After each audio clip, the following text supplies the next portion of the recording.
Chers camarades, mes salutations. Bien heureux de vous retrouver une fois de plus sur notre brillante chaîne qui est Panafricaine 2.0.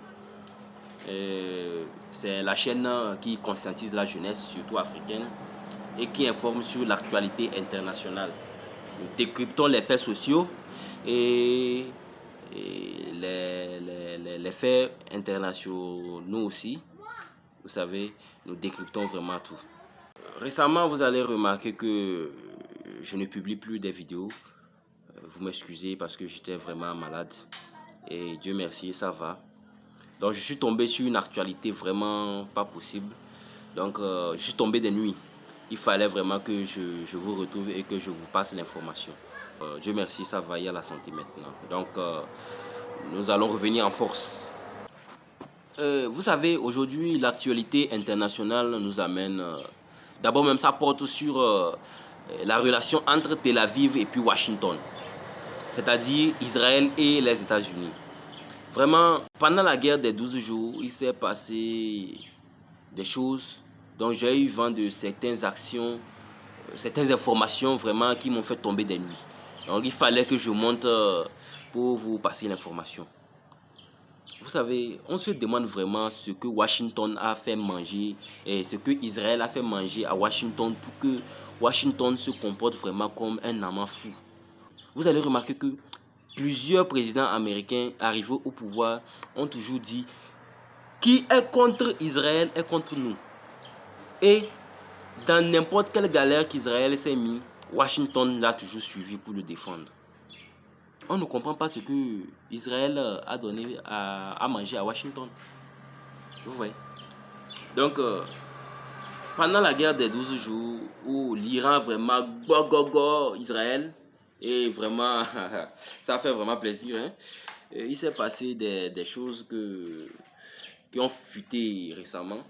Et il y a un politique américain du nom de Tucker Carlson qui a vraiment dénoncé cette relation vraiment toxique, selon lui.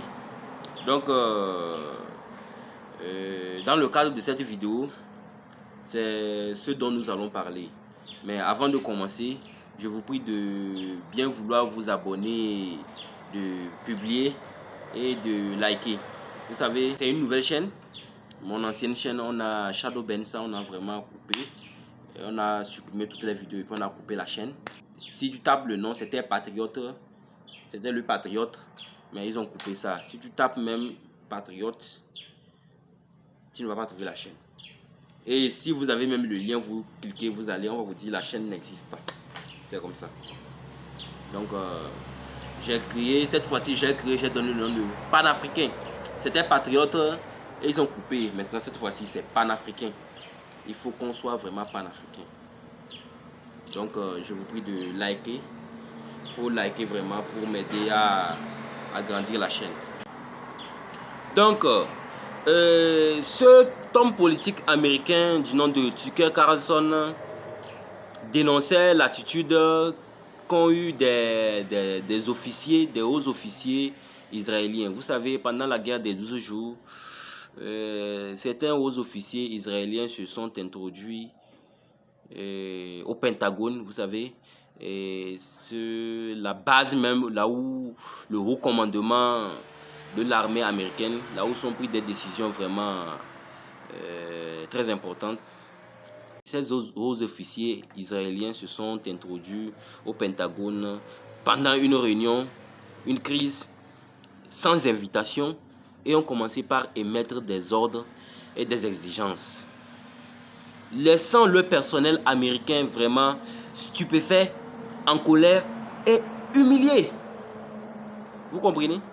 Disons, en tant que général ou colonel, des officiers d'un autre pays, vraiment, qui ne peuvent rien faire devant mon pays, devant l'Amérique, vont venir et commencer à me donner des ordres et des exigences.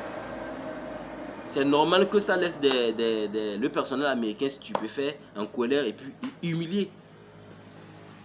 Donc, Tucker Carlson considère cette relation d'incontrôlable. Parce que Israël devient incontrôlable. Et cette relation mine vraiment la souveraineté. Ça mine vraiment la souveraineté américaine. L'Amérique ne peut plus dire aujourd'hui qu'elle est souveraine. Parce que ça mine. Il ne peut plus faire, il ne peut plus agir de son propre chef. Donc c'est ça. Et même il dit que même si Trump dit qu'il ne tolérerait plus une nouvelle annexion de la Cisjordanie, mais c'est pas vraiment sûr parce que Monsieur Donald Trump aussi, c'est vraiment quelqu'un. Hein. Aujourd'hui il dit ceci, demain il change. Demain il change. Aujourd'hui il a dit, mais demain, quand ça va se passer, bon, on ne sait pas quoi. C'est quelqu'un qui change à tout moment. Donc, Tucker Carlson dit que même si Donald Trump a parlé, c'est pas sûr. Et il considère que, il estime que Netanyahou est parti vraiment trop loin en disant qu'il contrôle vraiment le président américain, il contrôle le Pentagone et même le Congrès. Il s'est targué l'autre fois de les manipuler, de les contrôler. Ah oui. Même si Trump a réagi verbalement, Trump ne prendra pas de décision vraiment qui va nuire ou bien qui va corriger un peu Israël.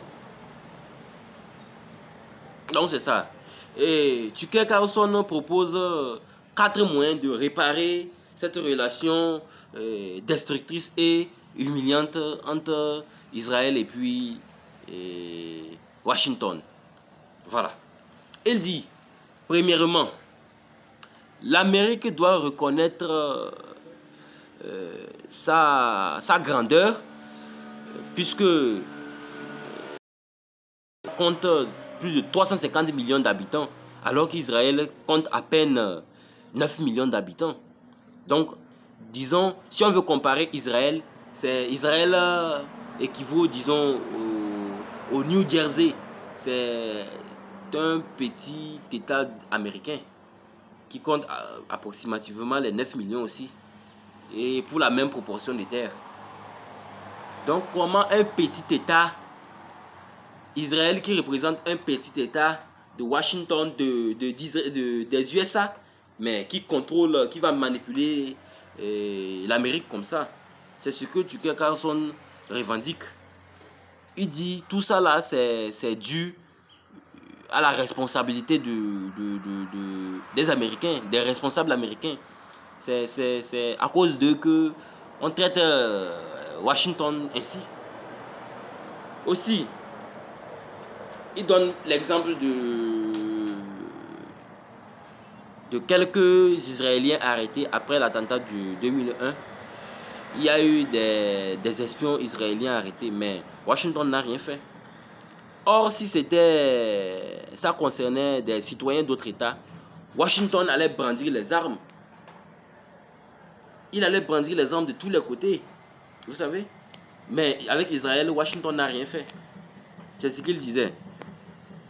Et puis, secondo, Washington dépasse chaque année des milliards d'aides américaines, des milliards d'aides militaires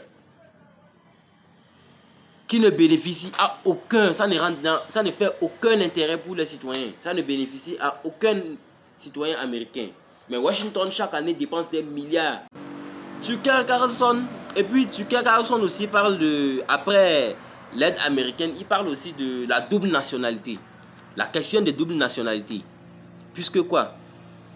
Il peut bien tolérer que la double nationalité soit accordée aux citoyens lambda, mais pas aux dirigeants. Parce que vous savez, quand un dirigeant a une double nationalité, dans ses actions, il va tenir compte de la nationalité aussi, de son autre État, de son autre pays qui est Israël. Supposons, moi j'ai deux nationalités, mais je dois travailler de manière à ce que, à prendre aussi en compte les intérêts de mon autre État, vous comprenez? Donc c'est de ça que Tucker Carlson parle. Il dit, dorénavant, les hauts responsables américains ne doivent plus avoir la double nationalité. Soit ils prennent pour Israël, soit c'est pour l'Amérique. Eux aussi des militaires. Les militaires aussi ne peuvent avoir une double nationalité. Soit ils défendent les couleurs israéliennes, soit c'est les couleurs américaines. Les sociétés militaires, les sociétés privées militaires et puis tout israéliens qui sont enregistrés aux États-Unis devraient changer de tutelle. Parce que c'est enregistré sous la tutelle de organes de l'État. Alors que normalement, ça devait être enregistré en tant qu'organe étranger. Donc ça aussi, ça doit changer. Donc,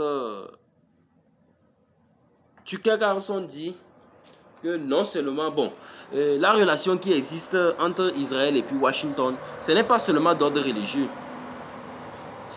Il dit que, pour la plupart d'Américains, Israël est une nation bénie. Israël est une nation choisie par le bon Dieu. Donc, qui défend la nation de Dieu aura les faveurs de Dieu. Vous savez, vous voyez? Parce que Israël, c'est le pays de la Bible. Donc, c'est ce que bon nombre d'Américains croient. Alors que le christianisme, selon le christianisme, il n'existe pas de peuple choisi par le sang, mais par la foi. Selon le propre christianisme, il n'y a pas de peuple qui est choisi par le sang. C'est par la foi qu'un peuple est choisi, que l'Éternel choisit un peuple. Ce cher Carlson n'est pas antisémite. Il veut juste limiter les dépenses inutiles que l'Amérique fait pour Israël, mais qui ne rentrent pas dans l'intérêt du citoyen américain lambda. Vous voyez? Donc, tout ça là, c'est surtout à cause de le lobbying américain. Vous savez, aux États-Unis, quand tu veux faire la campagne, il y a des entrepreneurs qui peuvent te financer. Tu fais ta campagne. Par exemple, si je suis un entrepreneur, je fabrique les armes, je peux te financer. Quand tu seras américain, tu me renvoies l'ascenseur. Comment tu me renvoies l'ascenseur? En essayant de signer des contrats avec d'autres États pour les vendre les armes. Et pour signer des contrats avec d'autres États pour les vendre les armes, il faut alimenter l'esprit de peur. Vous voyez, il faut alimenter l'esprit de peur.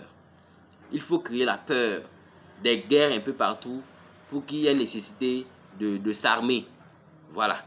C'est le business au fait. La guerre, il y a tout un monde, hein? Il y a tout un business derrière la guerre. Donc, c'est pour ça.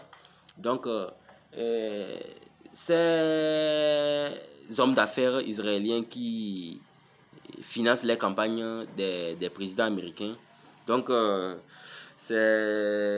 allez voir que ces responsables américains doivent maintenant renvoyer l'ascenseur en emportant des aides militaires et puis tout, humanitaire, tout à Israël. Vous voyez, vous comprenez? Donc, ils ne peuvent pas laisser Israël. Donc, c'est tout ça là qui fait que la relation Washington-Tel Aviv est vraiment toxique. Donc, chère famille, chers camarades, nous sommes à la fin de notre émission et je vous prie de bien vouloir vous abonner, de liker et de partager. Et je vous attends aussi en commentaire. À la prochaine.